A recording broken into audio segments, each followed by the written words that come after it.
ഹരിശ്രീ ഗണപതയേ നമ. അവിഘ്നമസ്തു. നക്ഷത്രജാലത്തിലേക്ക് ഏവരെയും സ്വാഗതം ചെയ്യുന്നു. ഇന്ന് നമ്മൾ പറയുന്നത് തിരുവാതിര നക്ഷത്രത്തെക്കുറിച്ചാണ്. തിരുവാതിര നക്ഷത്രം രാശിചക്രത്തിലെ 6ാമത്തെ നക്ഷത്രമാണ്. ഇത് മിഥുനം രാശിയിൽ 6.41 മുതൽ 20 ഡിഗ്രി വരെ വ്യാസത്തിൽ വരുന്നൊരു നക്ഷത്രമാണത്. ഇതിൻ്റെ ചിഹ്നം കണ്ണുനീർത്തുള്ളിയാണ്. ഇതിന് ആർദ്ര നക്ഷത്രം എന്നൊരു പേരുണ്ട്. നക്ഷത്രാധിപൻ ഹിന്ദുദേവനായ രുദ്രനാണ്. ശിവൻ്റെ ഒരു രൂപമാണ് രുദ്രൻ. രാഹുഗ്രഹമാണ് ഇതിനെ ഭരിക്കുന്നത്. പ്രിയപ്പെട്ട തിരുവാതിര നക്ഷത്രക്കാരെ, വർഷത്തിൻ്റെ ആദ്യ പകുതിയിൽ മെയ് പകുതി വരെ നിങ്ങളുടെ ശ്രദ്ധ ജോലിസ്ഥലത്തും പ്രൊഫഷണൽ അഭിലാഷങ്ങളിലുമായിരിക്കും.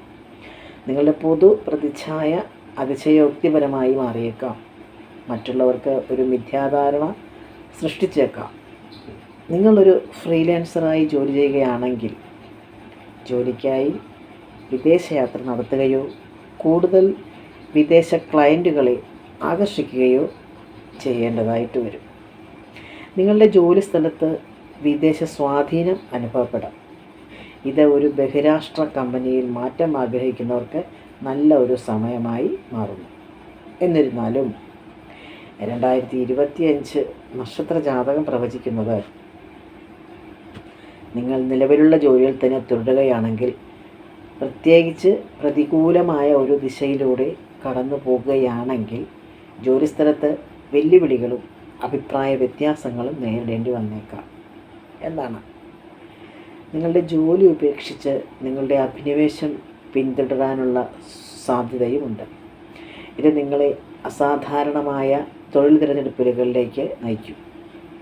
കയറ്റുമതി ഇറക്കുമതി മേഖലയിലെ സ്വദേശികൾക്ക് ഈ കാലയളവിൽ നേട്ടങ്ങൾ കാണാനാണ്.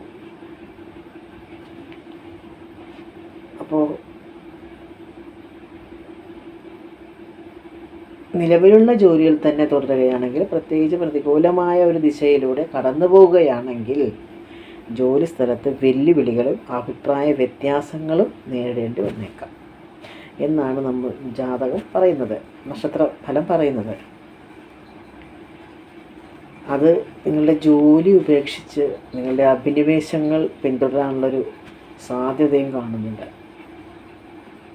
ഇത് അസാധാരണമായ തൊഴിൽ തിരഞ്ഞെടുപ്പുകളിലേക്ക് നയിക്കാനുള്ളൊരു സാധ്യത കാണുന്നുണ്ട്. അപ്പോൾ നല്ലതും ആയിട്ടും നമുക്ക് പറയാം, കുറച്ചൊക്കെ മോശമായിട്ടും പറയാം. അപ്പോൾ ശ്രദ്ധയോടുകൂടി ജോലിസ്ഥലങ്ങളിലെ കാര്യങ്ങൾ ശ്രദ്ധയോടുകൂടി ചെയ്യുക. അശ്രദ്ധ ഒരിക്കലും പാടില്ല. ശിവക്ഷേത്രത്തിൽ പോയി വഴിപാടുകൾ കഴിക്കുക പക്കപ്പിറന്നാളുകൾ തോറും. ഈ വർഷം പകുതി കഴിയുമ്പോൾ വളരെ നല്ല സമയമാണ്. അപ്പോൾ അതിൻ്റെ വിശദമായിട്ടുള്ള വീഡിയോ പുറകെ ഉണ്ടായിരിക്കുന്നത്. മറ്റൊരു വീഡിയോയുമായി കാണുന്നവരെല്ലാവർക്കും നന്ദി, നമസ്കാരം.